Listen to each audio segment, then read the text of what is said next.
सत्यम शिवम सुंदरम। शिव ही सत्य है। शिव का अर्थ है कल्याणकारी। भगवान शिव आदि अनादि में समाहित रहते हैं। शिव जिनके दर्शन मात्र से ही समस्त पाप संताप दुख दरिद्र भस्म हो जाते हैं और दीर्घायु के साथ सभी मनोकामनाएं पूर्ण होती हैं। बर्फानी शिवलिंग के दर्शन से महापुण्य की प्राप्ति होती है और जो मनुष्य उनका पूजन करता है वो महायज्ञ के समान माना जाता है। कहा जाता है कि अमरनाथ यात्रा करने से करोड़ों जन्म जन्मांतर के पाप नष्ट हो जाते हैं। रुद्रदेव बाबा अमरनाथ बर्फानी लिंग रूप में विशाल हिम शिखरों के बीच भव्य गुफा में अपने भक्तों पर करुणा बरसाने के लिए विराजमान रहते हैं।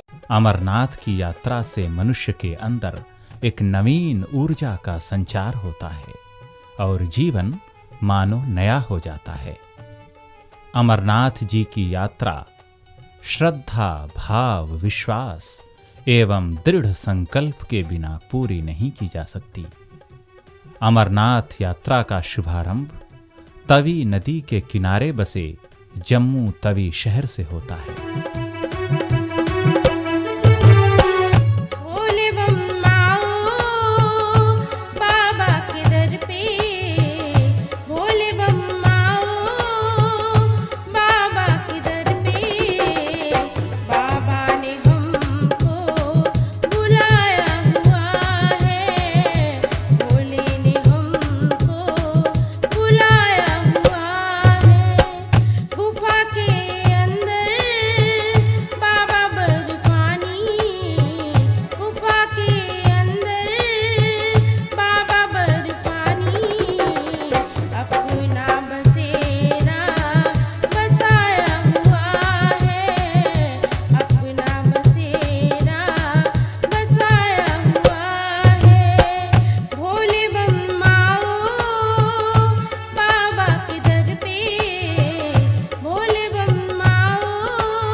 कहा जाता है कि सन 1835 में महाराजा गुलाब सिंह ने रघुनाथ मंदिर का निर्माण शुरू करवाया था, परंतु किसी कारणवश कार्य पूरा नहीं हो सका। फिर राजा रणजीत सिंह ने रघुनाथ मंदिर का निर्माण करवाया। इस भव्य मंदिर की कलाकृति अपने में अनूठा उदाहरण पेश करती है। यहाँ का वातावरण मानो आपको अमृतपान करवा रहा है। सन 1820 में जम्मूलोचन किले के अंदर बनी काली मंदिर आस्था श्रद्धा भाव के मद्देनजर काफी प्रभावशाली है। मां के दर्शन आरती घंटी शंख आदि को सुन मन तृप्त हो जाता है। अमरनाथ यात्रा का रजिस्ट्रेशन भी यहीं से होता है। रजिस्ट्रेशन कराने के बाद यात्री आगे की ओर बढ़ जाते हैं। सड़क के दोनों ओर चीड़ के पेड़ ऊंची ऊंची पर्वत श्रृंखलाओं से होते हुए उधमपुर पहुंचते हैं। यहाँ के सुंदरानी मंदिर में विशाल चट्टानों पर निर्मित शिवलिंग यहाँ की सुंदरता में चार चांद लगाते हैं। उधमपुर से आगे बढ़कर पटनी टॉप हिल स्टेशन में खान पान के साथ साथ सैलानियों के लिए दर्शनीय स्थान है। चीड़ के ऊंचे ऊंचे पेड़ और पहाड़ की गोद से निकलते हुए झरने और नदी देख स्वतः ही यहाँ मन नहाने का करता है। यहाँ यात्री थोड़ा विश्राम कर प्रकृति का आनंद लेते हुए पुनः अपनी मंजिल की ओर बढ़ने लगते हैं। ऊपर पहाड़ नीचे खाई के बीच बम बम भोले के जयकारों के साथ बटोत रामबन बनिहाल की सुंदर घाटियां पर्वत झीलें पर्यटकों को अपनी ओर आकर्षित करती हैं। काजी कुंड में जलपान और विश्राम की उत्तम व्यवस्था है। श्रद्धालु यहाँ प्रकृति के साथ जलपान का आनंद उठाते हैं। यहाँ श्रद्धालुओं की सेवा करते सेवादार आपको एहसास नहीं होने देंगे कि आप अपने घर से सैकड़ों मील दूर हैं। कहते हैं, भगवान शिव के भक्तों की सेवा करना शिव की सेवा करने के समान है, और भला शिव की सेवा करना कोई क्यों छोड़ेगा। यही कारण है कि सेवादार तन मन धन से यात्रियों की सेवा करते हैं। क्षमा छम छम छम बाजे छम, ढोल घुंघरू के संग मृदंग। क्षमा छम छम छम बाजे छम, ढोल घुंघरू के संग मृदंग। शंकर जी आएंगे, मिला के दूध के संग में भंग हम उनको पिलाएंगे। मिला के दूध के संग में भंग हम उनको पिलाएंगे।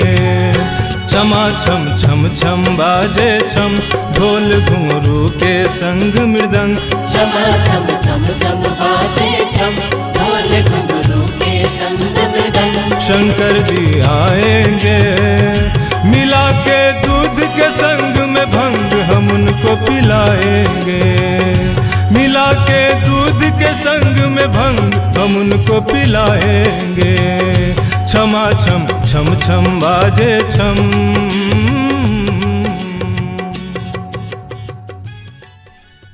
कहा जाता है कि शिवजी ने इस स्थान पर अपने नाग छोड़े थे, इसीलिए इस जगह का नाम अनंतनाग पड़ गया। यहां से हमारी यात्रा 26 किलोमीटर रह जाती है। अनंतनाग से 2 रास्ते निकलते हैं, एक श्रीनगर को जाता है और दूसरा पहलगाम। पहलगाम की समुद्र तल से ऊंचाई 7200 फीट है। पहलगाम के बारे में कहा जाता है कि भगवान शिव पार्वती को अमर कथा सुनाने के लिए जाते वक्त अपने बैल को यहीं छोड़ गए थे, इसलिए इस जगह का नाम बैल गांव पड़ा, जो बाद में पहलगाम कहलाने लगा। यहाँ पर यात्रियों के विश्राम की उत्तम व्यवस्था की जाती है। सेवादार निस्वार्थ तन मन धन से यात्रियों की सेवा करते हैं। पहलगांव से 16 किलोमीटर की दूरी पर चंदनबाड़ी स्थित है। यहाँ के अद्भुत नज़ारे, ऊंचे ऊंचे पर्वत शिखर, ठंडी ठंडी हवाएं आत्म बुद्धि और मन को शांत कर देती हैं। चंदनबाड़ी के संबंध में माना जाता है कि भगवान शिव पार्वती को अमर कथा सुनाने के लिए जाते वक्त चंद्रमा को यहीं पर छोड़ गए थे, इसलिए यहाँ का नाम चंदनबाड़ी पड़ा। कहा जाता है कि एक बार भगवान शिव माता पार्वती के साथ क्रीड़ा कर रहे थे। उनका मुख माता पार्वती के नेत्रों से स्पर्श होने के कारण काला पड़ गया और उन्होंने अपना मुख नील गंगा में धोया था। तभी से अंजन के प्रभाव से इस नदी के जल का रंग नीला पड़ गया। जो श्रद्धालु सच्चे मन से नील गंगा में स्नान करते हैं, उनको शिवधाम की प्राप्ति होती है। आगे बढ़ने पर भगवान शिव पिस्सू घाटी पर विश्राम कर रहे थे। ये समाचार सुनकर दूर दूर से देवता और राक्षस शिव के दर्शन के लिए व्याकुल हो उठे। पहले कौन शिव जी के दर्शन करेगा, इस पर युद्ध छिड़ गया। देवताओं की संख्या कम होने के कारण देवता हारने लगे। देवताओं ने भगवान शिव से प्रार्थना की। भगवान शिव की स्तुति के कारण उनमें नवीन शक्ति का संचार हुआ और उन्होंने सभी राक्षसों को मार गिराया और उनकी हड्डियों को पीस पीस कर चूरा बनाकर उसका ढेर लगा दिया। इसीलिए यहाँ का नाम पिस्सू टॉप पड़ा। पिस्सू टॉप की ऊंचाई समुद्र तल से 11,500 फीट है। पिस्सू टॉप की गगनचुंबी चढ़ाई पर एक एक कदम संभाल के रखना पड़ता है। खड़ी चढ़ाई यहीं से शुरू हो जाती है। रास्ता अति दुर्गम होने के साथ साथ रास्ते की बनावट कहीं सर्पकार, पथरीली, चकनुमा तो कहीं ऊबड़ खाबड़ है।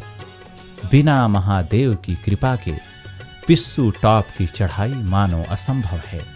रास्ते में बम बम भोले और ओम नमः शिवाय का सुमिरन सुनकर मन भक्तिमय और शक्तिदायक हो जाता है और श्रद्धालु इस दुर्गम चढ़ाई को पार कर शेषनाग पहुंचते हैं।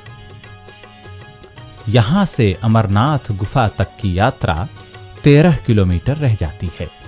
ये अत्यंत रमणीय स्थान है। प्रकृति के अनमोल नज़ारे, ऊंचे ऊंचे पर्वतों पर बादलों का ठहराव, झील और चारों तरफ हरियाली देख मन मुग्ध हो जाता है। कहा जाता है कि एक बलवान राक्षस शेषनाग में निवास करता था। पर्वत की तरह आकृति होने के कारण वो देवताओं पर अत्याचार करता था, जिससे देवता तंग आकर भगवान शिव के पास गए। भगवान शिव ने राक्षस को दीर्घायु का वरदान दिया था। देवताओं के आग्रह पर भगवान शिव ने उन्हें विष्णु के पास जाने को कहा। भगवान विष्णु ने पाताल लोक से शेषनाग जी को बुलाया और शेषनाग ने अपने अद्वितीय शक्ति से उस राक्षस का वध किया। दैत्यों पर शेषनाग जी की इसी जीत के कारण ही इस जगह का नाम शेषनाग रखा गया। महागुण स्टॉप। महागुण स्टॉप की समुद्र तल से ऊंचाई 14,800 फीट है। इसे गणेश टॉप भी कहते हैं। यहां पर हिम नदियों तथा हिम पर्वतों का बड़ा अद्भुत संगम है। कहा जाता है भगवान शिव पार्वती को अमर कथा सुनाने के लिए गणेश जी को यहीं पर छोड़कर गए थे। इसीलिए इस स्थान का नाम गणेश टॉप पड़ा। यात्रा का अगला पड़ाव आता है पंचतरणी। यहां से अमरनाथ गुफा की यात्रा 6 किलोमीटर रह जाती है। ये समुद्र तल से 11,500 फुट ऊंचा है। यहां बर्फीली हवा चलती रहती है। इससे बचने के लिए यात्री वेसलीन लगाना न भूलें। यहां का मौसम कब बिगड़ जाए पता नहीं चलता। भूस्खलन, हिमपात यहां होते रहते हैं। सुरक्षा के लिए जम्मू कश्मीर टूरिज्म बोर्ड तथा अमरनाथ श्राइन बोर्ड द्वारा यात्रियों की सहायता के लिए जगह जगह कैंप लगाए गए हैं। यात्रियों को हमारी सलाह है कि वो अपनी जरूरत का सामान और सुरक्षा के पुख्ता इंतजाम करके ही यात्रा करें। कहा जाता है भगवान शिव यहाँ तांडव नृत्य कर रहे थे, तभी उनकी जटाएं ढीली पड़ गईं और उसमें से मां गंगा निकली, जो 5 धाराओं में बढ़ गई थीं। आज भी 5 धाराओं की गंगा आपको देखने को मिलती है। कहा जाता है पंचतरणी में स्नान करने से शिव धाम की प्राप्ति होती है। पंचतरणी में भगवान शिव ने पंच तत्व अग्नि, जल, वायु, पृथ्वी और आकाश का परित्याग किया था। संगम टॉप। पहलगाम और बालटाल से होकर आने वाले मार्गों का यह संगम स्थल है, इसलिए इसे संगम टॉप कहते हैं। प्रकृति का अद्भुत नजारा, कहीं धूप कहीं हिम पवने, ऊंचे शिखर, नदियां एक लुभावना दृश्य पेश करते हैं, जिससे यात्रियों के मन में नई स्फूर्ति का संचार होता है। बम बम भोले, ओम नमः शिवाय, शिव का गुणगान करते हुए श्रद्धालु अमरनाथ गुफा पहुंच जाते हैं।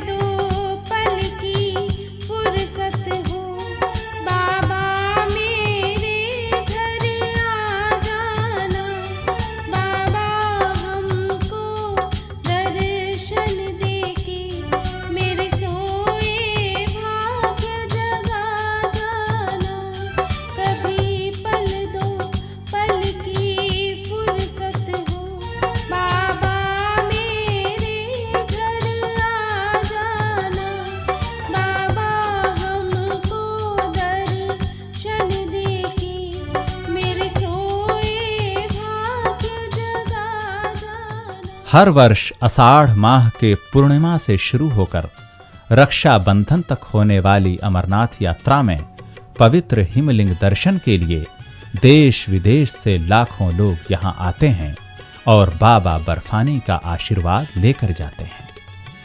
अमरनाथ के दर्शन से पूर्व अमरावती नदी में स्नान करना पावन माना जाता है। एक बार समस्त देवता जीवन मृत्यु से परेशान होकर योगेश्वर भगवान शिव के पास पहुंचे। उन्होंने भगवान शिव से प्रार्थना की कि उन्हें अमरत्व प्रदान करें, जिसके लिए भगवान शिव ने सिर पर सुशोभित चंद्रमा को अपनी सूक्ष्म शक्ति से निचोड़कर अमृत की धारा निकाली। वही धारा आज अमरावती के रूप में बहती है। कहते हैं इसमें पवित्र मन से स्नान करने से सभी मनोकामनाएं पूर्ण होती हैं। अमरनाथ को तीर्थ का तीर्थ कहा जाता है, क्योंकि यहीं भगवान शिव ने मां पार्वती को अमर कथा सुनाई थी। तब से आज तक हर वर्ष यहां बर्फ का शिवलिंग बन जाता है। चंद्रमा के घटने बढ़ने के साथ साथ इस शिवलिंग का आकार भी घटता बढ़ता रहता है। श्रावण पूर्णिमा को ये अपने पूरे आकार में आ जाता है और अमावस्या तक धीरे धीरे छोटा होता जाता है। आश्चर्य की बात यह है कि शिवलिंग ठोस बर्फ का बना होता है, जबकि गुफा में आमतौर पर कच्ची बर्फी होती है जो हाथ में लेते ही भुरभुरा कर गिर जाती है। मूल अमरनाथ शिवलिंग से कुछ फुट दूर गणेश, भैरव और पार्वती के भी अलग अलग हिमखंड से बनी मूर्तियां हैं, जो यहाँ पूरे शिव परिवार के होने का एहसास कराती हैं। दमादम दम दम दम के दम, साथ खुशियों का हो सरगम। दमादम दम दम दम के दम, साथ खुशियों का हो सरगम। जटाधारी आएंगे नहा के गंगा जल से, शिव जी को तिलक लगाएंगे। नहा के गंगा जल से शिव जी को तिलक लगाएंगे। दमादम दम दम दम के दम। अमर कथा जिसे सुनकर संत सुखदेव जी महाराज अमर हो गए थे, आइए सुनते हैं कि आखिर ये कथा क्या है। कहते हैं एक बार भगवान शिव मृगछाला पर विराजमान सांध्यकालीन नित्या में लीन थे। नीलकंठ के सौम्य रुद्र रूप ललाट पर सुशोभित चंद्रमा, गले में रुद्र वृक्ष के फलों से निर्मित रुद्राक्ष की माला, शेष नाग, त्रिशूल और मुख पर स्वर्ण शीतल मुस्कुराहट देख माता पार्वती मुस्कुरा उठीं, परंतु भगवान के गले मुंडमाला देख अचंभित हो उठीं। उनके मन में अनेक प्रश्न उठने लगे। उन्होंने भगवान शिव से मुंडमाला धारण करने का रहस्य पूछा। भगवान शिव ने पहले तो टालना चाहा, परंतु स्त्री हटके आगे भला कौन टिका है। सो भगवान ने बताया कि मानव शरीर नश्वर है, इसलिए जो जन्म लेता है उसकी मृत्यु निश्चित है। इसी क्रम में आपकी भी बार बार जन्म और मृत्यु होती है, और जितनी बार आपका नया जन्म होता है उतनी ही बार मैं अपनी मुंडमाला में एक मुंड स्वतः धारण कर लेता हूं। मुंडमाला धारण करने का रहस्य जानकर माता पार्वती ने शिव से अमरत्व का रहस्य पूछा कि हे भगवान, फिर आप कैसे अमर हैं और इसका क्या रहस्य है? कृपया मुझे भी अमरत्व प्राप्त करवाएं। हिंदू धर्म ग्रंथों के अनुसार ऐसी मान्यता है कि अमर कथा के प्रभाव से प्राणी अमर हो जाता है और जीवन मरण के चक्र से मुक्त हो जाता है। इसी कारण भगवान शिव ने गुफा के अंदर काला गणी रुद्र नामक गण को प्रकट किया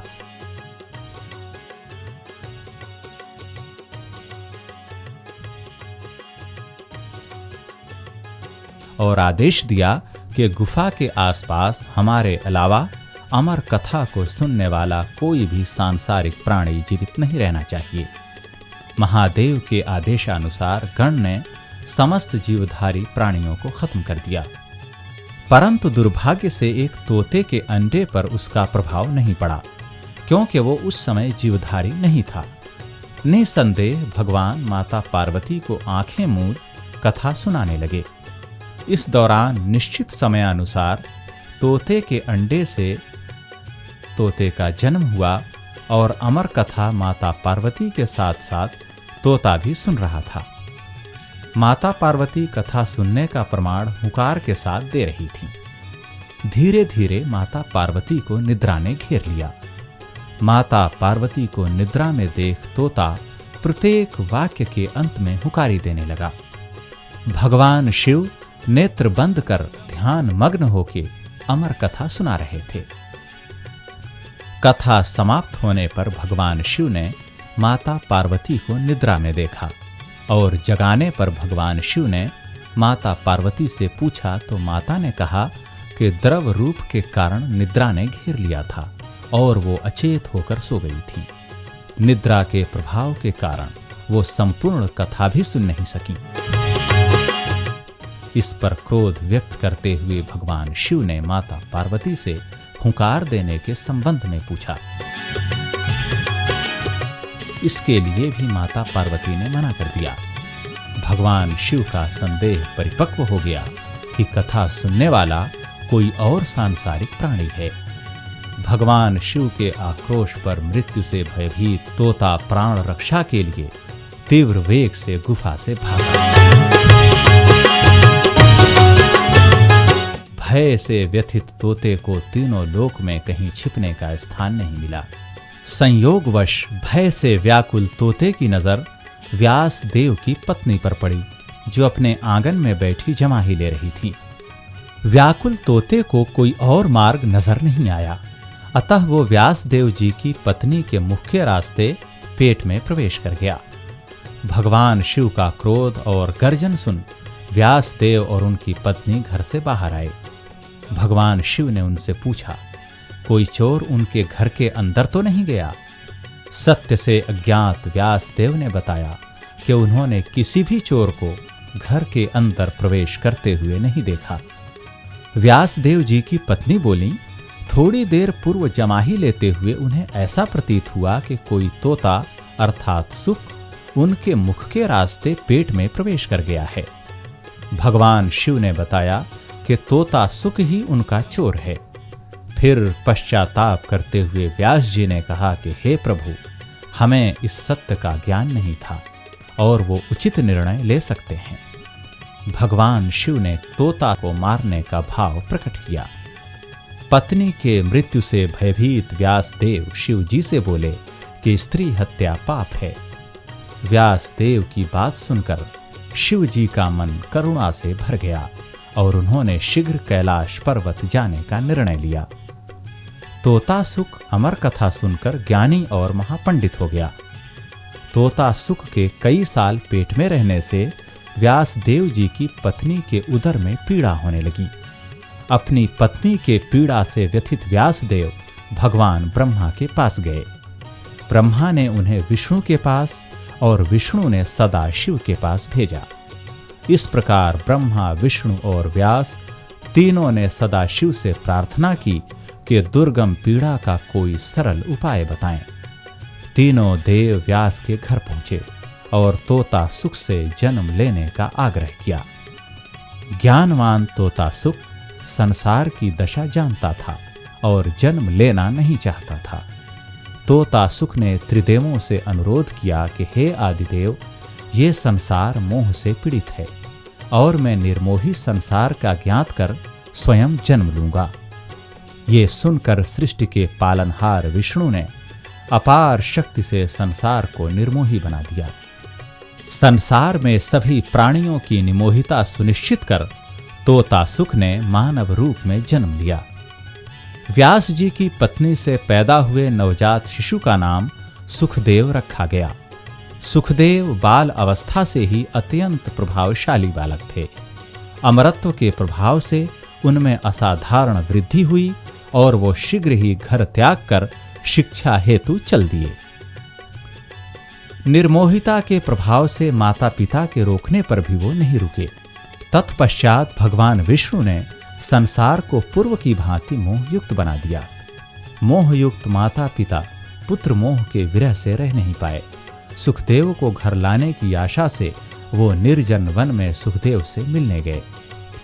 सुखदेव जी ने कहा कि संसार निर्मोही है, यहाँ कोई किसी का पिता नहीं है और कोई किसी का पुत्र नहीं।